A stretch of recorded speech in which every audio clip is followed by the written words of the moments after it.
interrogation. Captive audience. So, Sorry, I had to start it recording. oh, no problem. So got a couple of things to go over today, that I thought, were, I thought are important to know, right? I think in many respects, they tie together. We have been for a long time.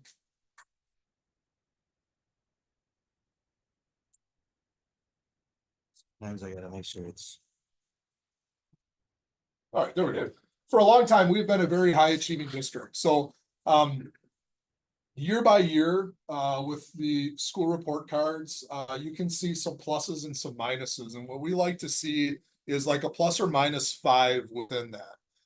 When we see that plus or minus 5, we're able to say we control a lot of the instructional pieces around this. But there are different kids taking different tests. So you can see where we scored on the accountability report for 23-24. So this is last year's data that came forward on this year's school report card. As a school district, we sit in the top 10% in the state, which is a great position for us to be in. We have 4 schools that significantly exceed expectations. We have 2 schools that usually sit on the bubble of exceeding or significantly exceeding, Big Bend and Clarendon. They go up and down every year. And then Parkview Middle School, if you saw in the Freeman recently, Luke Spielman was the OSAW Principal of the Year, Cole Award winner. Luke and his team, the staff, the kids at Parkview have done an outstanding job. So as we start to see what has happened there at Parkview, it starts to filter into the high school. We saw some growth around the high school. And these are made up on a number of different indicators, but a lot of weight goes into how kids perform on the forward exam and the ACT series. So that is where we're sitting academically. So is the ACT the reason why MHS is the only one that meets expectations? The ACT, so student growth, student achievement, yes, that we have a very high on track post-secondary. Our graduation rate is high. Students at our high school are able to achieve through reading, math. We see that. The problem is how the growth and the achievement scores come together at the high school. What you'll see here in the upcoming slides, you can kind of see how things have gone. We've got some pluses, we've got some minuses. This is how the school report card breaks down. So overall, we went down 2 from 22-23. Our achievement went up 1. The thing to know about this, and maybe you saw this in the journal or on the news station that you watched, the DPI changed the school report cards. So not only did they change the forward assessment, which is the test that the kids take, but they also changed then how they weight it. And their original intention was to show that through, I'm editorializing a little bit, but it's very well informed. The DPI wanted to show that there wasn't as big of an achievement gap over the last 4 years going into an election cycle. So they changed how the school report card was being evaluated. And when they put this new math on top of the school report card, they found that a lot of schools, if I go back here, like if I were to look at Rolling Hills, under the old calculation, if you would have taken the calculation that they did last year and applied the old standards to it, Rolling Hills would have had a score of like 105. And they're like, what, we can't make a score of 105.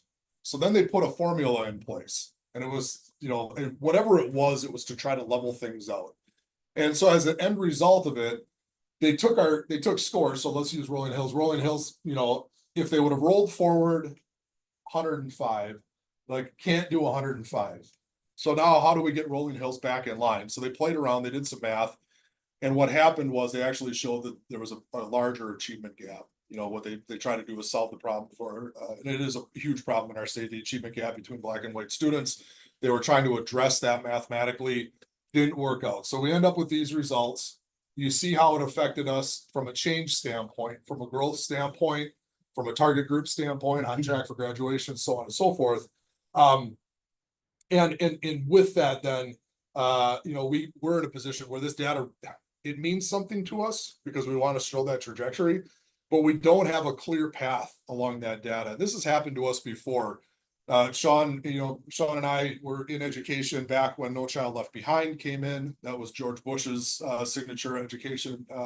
And with that came the WKCE test. So if you're If your kids right now are in their, I'd say early 30s to mid 40s, they probably took the WKCE test. That test was in place until about 2013. And what we were able to do, like it or not, we were able to track our progress over time, because we had 13 years worth of data. And then they said, oh, WKC isn't good. So they came up with the Badger exam. The Badger exam was terrible. So they're like, oh, not going to use the Badger anymore. Then they came up with the Forward exam. So you saw all this school district data over time, WKCE. Then you get a new test, doesn't mean anything. Now you put the Forward exam in and you're not able to show those trend lines. We're going through that same thing right now in education, where we had from 2013, I think it was, until 2023, we had a Forward exam that was pretty similar. We had a school report card that was pretty similar. And then the DPI went, changed the test, and then they changed the scoring system. So last year's data is going to sit there a bit of as an anomaly. And then this year, it's going to be the same scoring. And then next year, they're changing the test and they're changing it. So the trajectory that we were used to be able to show of literacy and in math and then on those report cards, it's going to be a little bit goofy for a while. And we'll spend a lot of time explaining that at our board and in our community. I think one of the things that we're most proud of, though, if you look at the Waukesha County, so Waukesha County is a large county. It's got a lot of schools. For 2 years in a row, we've had the highest third grade ELA achievement. Third grade ELA is an important marker for us. If you are on grade level in third grade, you will stay on grade level going forward. So if you can read at proficiency in third grade, you will then be able to read, graduate from high school. If you're not there, then we have a lot of work we need to do to catch you up. So our third grade proficiency is outstanding. Since 2021, that was a bottom point for us on the ACT. We've increased by more than 2 points. This year's score is still embargoed. I can't share it with you, but we're starting to see a nice trend up at the high school with ACT, both from an overall achievement standpoint, but then also a growth standpoint. Our enrollment, did you guys all read the Freeman when they said Mugwanago has a $1.4 million budget deficit? Okay, we'll talk about that. So third Friday count. This is a big day for us in school districts. Tom Cardhauser might have spoken about this in the past. Our enrollment this past year was 4,476 students. If you go back to 14-15, we're about right on par where we were in 14-15. This does follow what is kind of our local birth rates, our local trends. But to figure out our budget for next year, it's guesswork, okay? Not uninformed guesswork, but it's guesswork at best. So you can see we have to try to figure this out. We're not alone in this. So this is Waukesha County. These are the K-12 schools in Waukesha. Only 2 school districts increased any enrollment this past year, Hamilton and New Berlin, and they were up +19 and +70. Otherwise, all of the other school districts in Waukesha County have experienced a decline in enrollment. You can see Waukesha down 362, Arrowhead, the Arrowhead system, down 151, KM down 88, Wanago down 86. KM is an interesting neighbor of ours. If you've paid attention, they're having some pretty big budget discussions. Along the way, Kettle Moraine decided to go to operational referendum. So they saw a cliff coming, they went to operational referendum. They didn't necessarily right size themselves. They asked the community for more money. The community gave them more money. They are now hitting a position where you can't ask for that much money anymore. And maybe you've gone to the well too many times. So they have some big financial decisions that they need to make. Mugwanago, we have kept our staffing and everything like that right sized over time. So when we hit this, we go down a little bit more comfortably than other organizations. This is the reason why our school district's enrollment goes down. So if you can see our high point back in about 2008 to where we are at, this goes to 2022. The births went down in that time by about 12,000, almost 13,000 births in the state.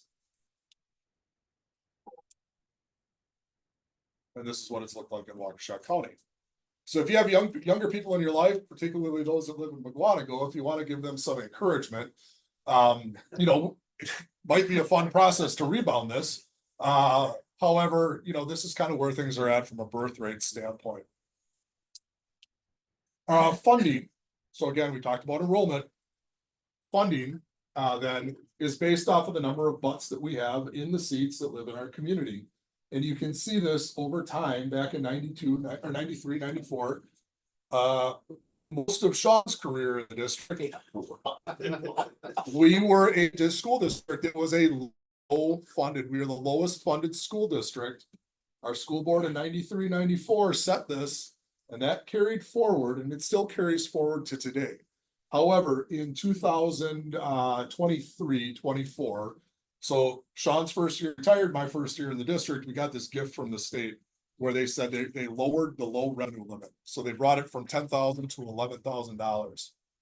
And then last year, Governor Evers, using the creative pen, signed legislation that carried a $325 per pupil increase from now essentially into perpetuity, 400 years worth of increased funding. This looks good for us locally, right? Because it helps us balance our budget. I think two things are going to happen. One, it's going to force the state legislature to go back and take a look at funding. Back in 93, 94, they talked about a three-legged stool approach to school funding. The first was the CPI. So these increases were all CPI based.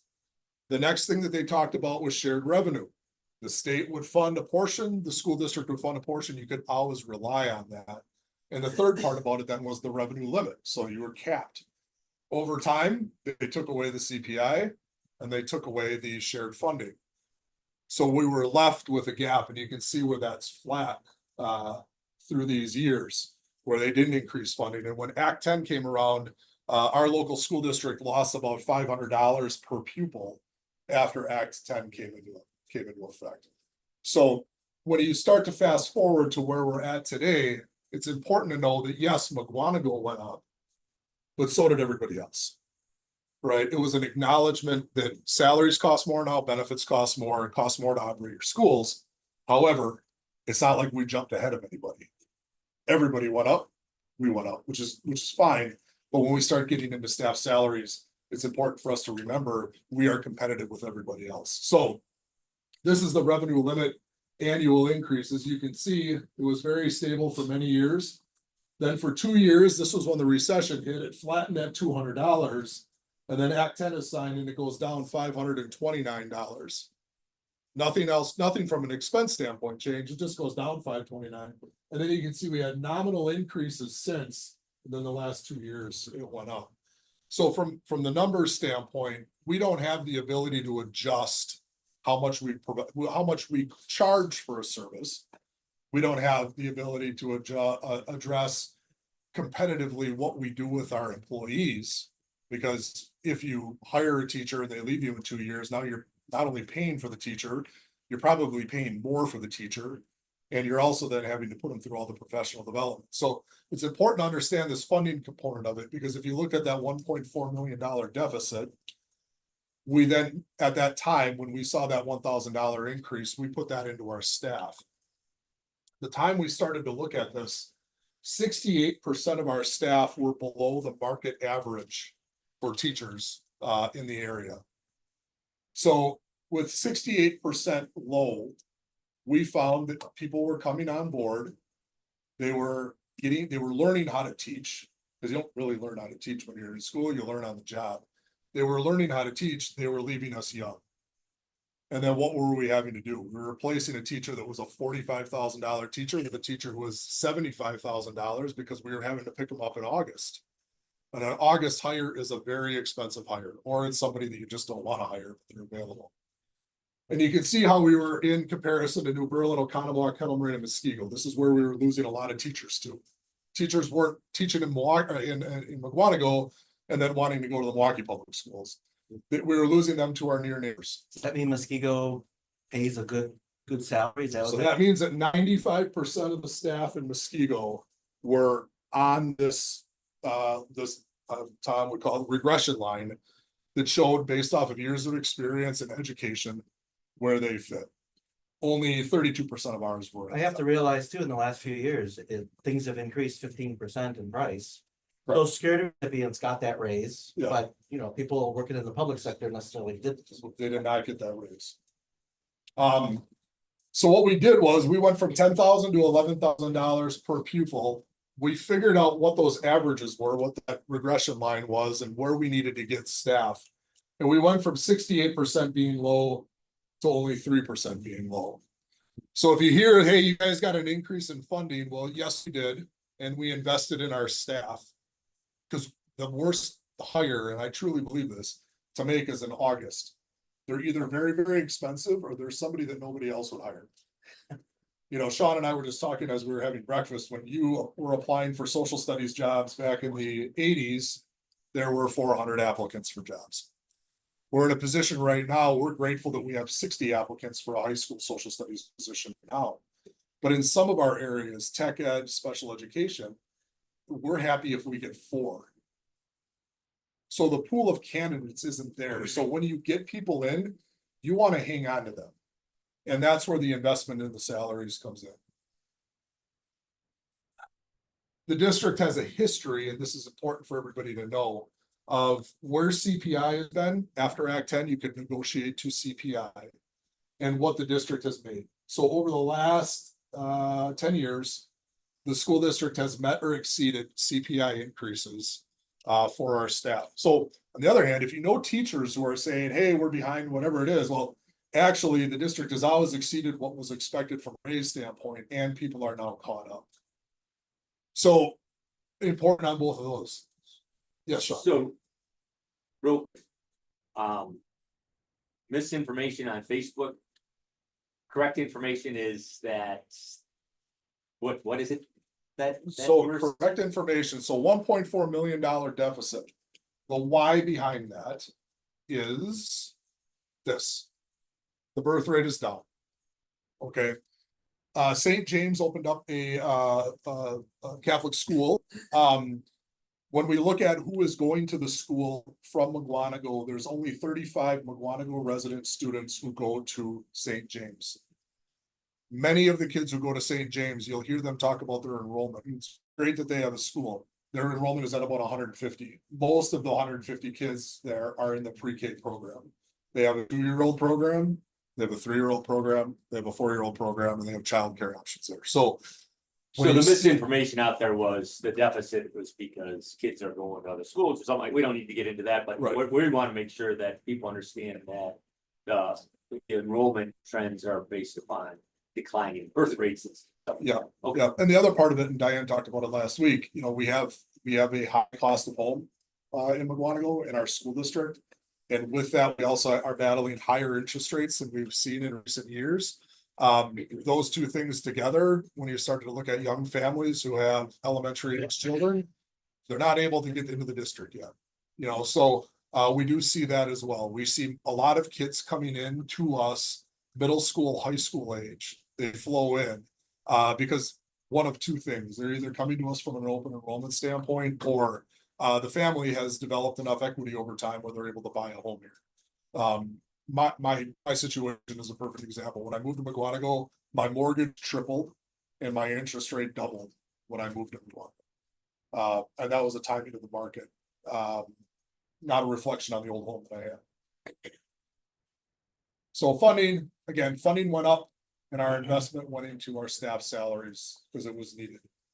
If anybody's trying to hire, particularly the past few years, we were finding paraprofessionals were having better employment opportunities at Quick Trip than they were in the school district.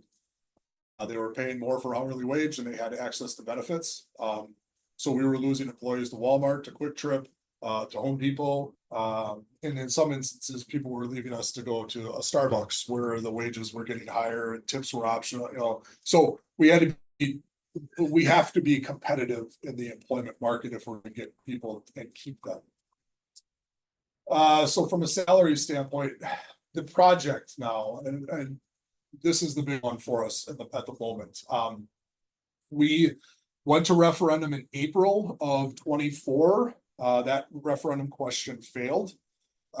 We had one meeting where we kind of licked our wounds and did our crying. The next week, we made the decision that we were going to push to try to go back and ask the community. You guys as a group were great. We really appreciate the opportunity to come in here and speak. But referendum passed in November. And then we were back to work as to where do we need to be from a design standpoint. And so the schematic design, we completed that in mid-March. Now we're in the design development phase, which will be done by the end of June. We're really trying to push that timeline, and I'll start to show you why. Construction documents by the end of December of this year, going to bid in January of 26. So you can see, these are three things that we are really actively pursuing. Our goal is to be fully opened and just water and grass in August of 27. Sounds like a long way out, but it's gonna be a pretty big building. Here's the footprint of the school. You can see the blue is new, the yellow is the renovated space. All of that parking, currently there's 250 parking spots at Parkview. We're proposing to go about to 450, 460 for the building. We're also gonna have a stoplight at this intersection here, which will help with the traffic flow. That's part of our planning. And then a deceleration lane to turn in. So for any folks who need to go through that particular area in the morning and the afternoon, it is our sincerest hope that this helps address some of the traffic that we have in the middle. The track will be redone, resurfaced. This walkway here, the two walkways, we've intentionally placed those. We know that the parking lot is used on the weekends or in the evenings for events at Field Park. We're mindful of that when we laid out the property here. I want to just point out this little circle here. I'll talk about that in a minute, but please pay attention to that. The building itself is going to be a multi-level building. This block here is existing building and will be renovated. Most of that was built in 1993. There's a small portion of it that was built in 1959. We're going to renovate and save all of that. The 1959 portion is this little block up here. It's going to be kitchen, servery, mechanicals, and stuff like that. So no places where kids are going to get instruction. They're kind of back of the house type stuff. Large gymnasium here, secure front office, front entryway here. We'll have a fitness center on the first floor. We'll have a dedicated music space. I don't know, I can't remember. I know some of you guys were able to get into the tour. I don't remember if the band was playing, but when the band currently plays, you can hear the band all over the building. We are pulling them kind of to the back of the school where they'll have their own spaces. And then the academic wing over here. We are, for those of you who are familiar with MHS, they have room 42, which is a large group meeting room. It's used very heavily during the school day. We're going to replicate one of those at Parkview. We have a great district office. We've got a great school board meeting room, training room there. But sometimes when we bring people in and they're there for a full day, the bathrooms at the DO get taxed. There's 2 women's toilets. There's a toilet in the men's room, the urinal. Most of our staff is female. Most of our office staff is female. So when the day happens, sometimes we have issues with the toilet facility. So we're hoping then that we have a secondary site or a third place then to do professional development if we need to bring large groups together. Second floor of the school, you can highlight of that is the large library. This would overlook Veterans Way. And then the academic space, again, will just kind of stack on top of that. And then the third floor of the building would be more academic classes. So we're going to divide the school up 6th, 7th, and 8th grade. Each level is going to essentially be laid out. If the school wanted to, you could have the blue house and the gold house. So grade level will be split. So I mean, these classes are going to be, they're going to be able to hold 400 kids per level. That's a lot of kids when you're thinking about a whole 6th grade class. But if you split that into houses, then you have an A house and a B house, and you can divide the kids up. It really helps from a community standpoint and a behavior standpoint. The other nice thing, if your kids have gone to school there, the lockers are all going to be in these academic spaces. Kids are not going to have to wander around the school to get to their stuff. That, for any principal, knows that is usually when the shenanigans happen. So I'm going to take you through the layout. I asked you to pay attention to that little circle that's up there. Those numbers there just represent where the camera is or where the image is being taken. But we're gonna put this little circle up front. Diana, we talked about this a little bit last week. We met with the American Legion and the VFW yesterday. And the police department is putting an addition on, a shed on for their vehicles, right on where the Veterans Memorial is there. So we have offered to put that in this space here. So from a space standpoint, it's pretty far off of the intersection. It's a prominent place in town to honor our veterans. It's already in our plan, more or less. So the VFW and American Legion would take care of any of the monumental pieces to it. We'd put it right on our property there. We already are gonna put the flagpoles there anyway. And then for us, it's just a matter of cutting grass that we already need to cut. So there'll be more to come on that, but I'm gonna put that on the board agenda for May, just so that we can get that going, and then the potential design. And wait a minute, right now, that's parking lot? Yes. This is parking lot here, yeah. Maybe not the scale, but the school looks quite far away, farther than. You know, I mean, that's the intersection right there. So this is the corner of the building. Alright, You know, and in perspective, this is a 100-yard field. Right. So it is gonna be about 100 yards off the corner. So we are shifting that building away as for all the reasons we talked about from a parking standpoint and traffic flow. So that's the rendering. So if you're standing on the corner of Veterans Way and 83, this is what you would see of the school. If you're standing on Veterans Way and looking at what is going to be the cafeteria space, that is this portion of the building here. This is classrooms on the second floor. These would be our main offices. And then that would be classroom space on the first floor. This would be the view of the 3-story academic wing. Library is up here. Main office is on this side. Our school counselors, social workers, all of that are on what would be that other stone portion of the building. This is if you were standing at the district office, looking at the building. This would be if you were standing along the rear fence line, kind of like by where Clarendon's playground type area would be, looking at the school. We're designating this as an athletic activities entrance in the back for after school times. This is just a straight on view of that. This right here is the view from, if you're in the parking lot along 83 and you were near the building, this is the 1959 and then this is the 1993 portion. If you were in the school, if you're familiar with it, these are the art classrooms right now. So those art classrooms then would be the exterior wall of the building. View from that same side. And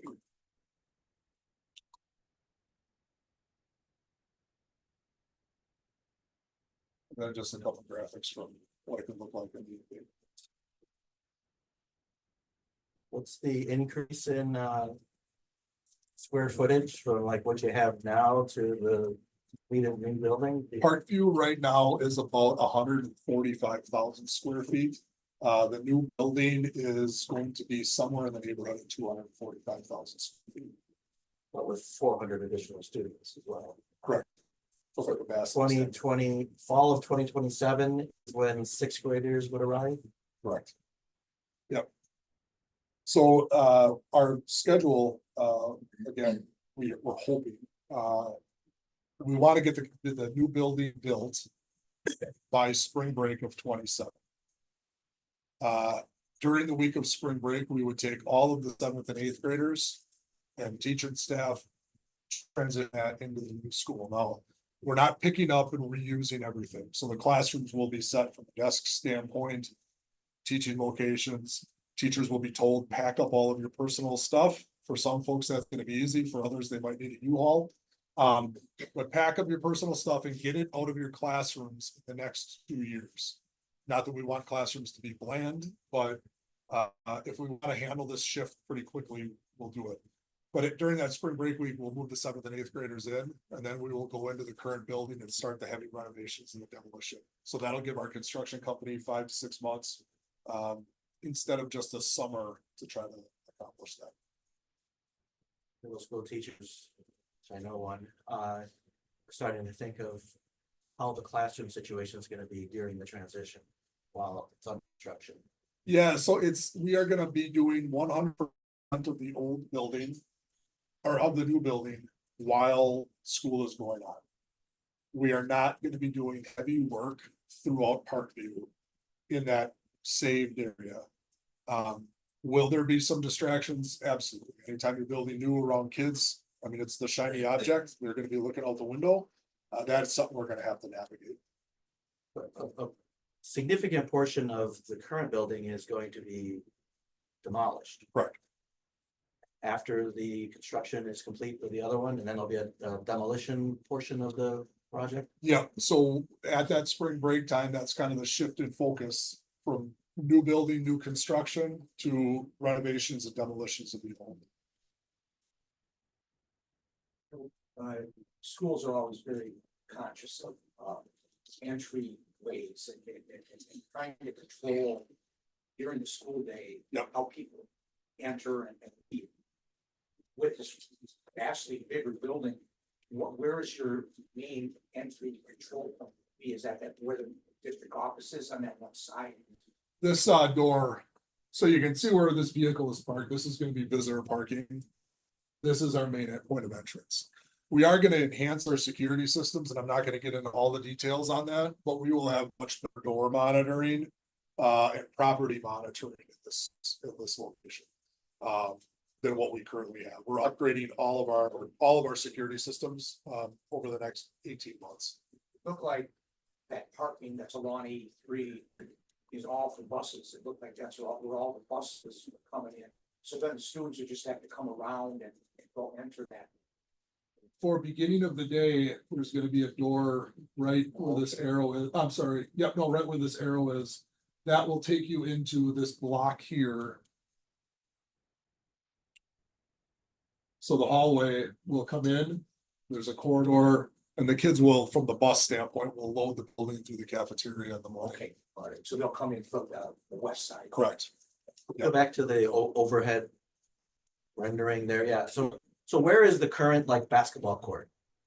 You know, like, is it underneath, like the middle of the blue? Yeah, so district office is here, just for Yeah, perspective. yeah. All field, Oh, that's all field. this is that cement, I would say, Right. for lack of a better thing, playground. There's a couple of pavilions or a shed in a Yeah, pavilion out shed here.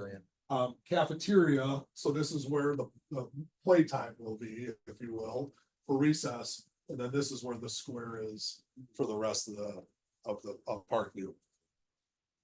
Okay. So what we're looking at So- doing from an outdoor play standpoint, cafeteria, hallway. We're just calling it outdoor play for So a now. lot of that open green space right now, where there's a baseball field, anything like that, it's gonna be filled in with the building. Yep. And to the left of that yellow, that's where the demolition is gonna be. Correct. The square is here. Yeah. That is all gonna be done. The baseball field disappears, obviously gonna go play Field Park or Andy Trudell has a plan for baseball where the high school and field park and high school definitely, field park possibly be used as well for baseball. So they're gonna free up a lot of space in the elementary schools with the sixth graders not there. It will, one of the things that what we studied and what we talked about, we have some of our elementary schools, they grow quicker than others. Clarendon and Big Bend, for example, they're a bit larger schools from an enrollment standpoint. By pulling the 3 or 4 6th grade classrooms out of each of those schools, out of all those schools, you create space for an additional 75 to 100 students at each elementary school. So people always want to know, when is phase 3? If the high school is phase 1 and the middle school is phase 2, there isn't a phase 3 because by doing this, we don't have the need them to go in and do heavy work, large additions at elementary. If that was ever the case, then we'd be having a great problem as a community. Right? I mean, we have 10,000 more people who move into the community, which generates another 1,000 students in our school district. I'd love to have that problem. to see growth at that magnitude in the next decade or so, I don't think that that's practical. The birth rate affirms on that. Yeah. Look at what our demographics have. So when is construction start date and the end is supposed to be like, by August of 27? August 26th of this year is the Parkview Parent Open House. August 27th, the entire property is gonna be fenced. So the fencing of the property will go from a construction standpoint. It will be fenced all the way around here, kind of to the front of the building, and it'll be fenced here. So essentially the accessibility on that property will be gone. We just saw where the kind of the layout map is for JP Cullen. So the property will be essentially locked down. And then shortly thereafter in September, we'll do a groundbreaking, ceremonial groundbreaking. And then whenever they're ready to move the machines in, they'll start doing the grading work on the surface, and then they'll get all the subterranean work done. Hopefully before January, when any level of frost sets in. Did you say this year or 26? 25, So like in 3 months, 3 months, yeah, 2 years of construction. 2 years of building. I'm just curious, there's no retention ponds that are on, not that I'm in favor of retention ponds. Yeah. But I know that our communities go to the business leaders, and when they build, they have to earmark land. What are we doing? Just planning that impervious surface, the DNR has got to have some plan there. We are proposing, what is it called, the dry pond? So we currently have a dry pond on that property right now. If you look outside the district office, you'll see some hills or just little mounds that don't look like they belong there. Okay, That is part of that dry pond system that we have on our property. okay. We also then drain into the pond. We Across go the street. underneath Veterans Way and we drain across the street. Got it. So we have 2 areas. So if you're ever at our office during a heavy rain, you can look out my window or Andy Wigner's window and Tom Cardoz's window. That area floods. Within 15 minutes of the rain stopping, it's gone. dry. So that's how we're handling it. It's safer to have the dry ponding out of school. There was a kid a couple of years ago, I think it was in a different state, on his way home from school, drowned in one of those retention ponds. So we're gonna try to keep the dry ponding approach. All right, so that's it. Oh, a couple minutes over, sorry guys. Oh, sorry. Any other questions? All right, thanks so much, Joe. We Thank you. appreciate the updates. So thank you for that. All right, any other business?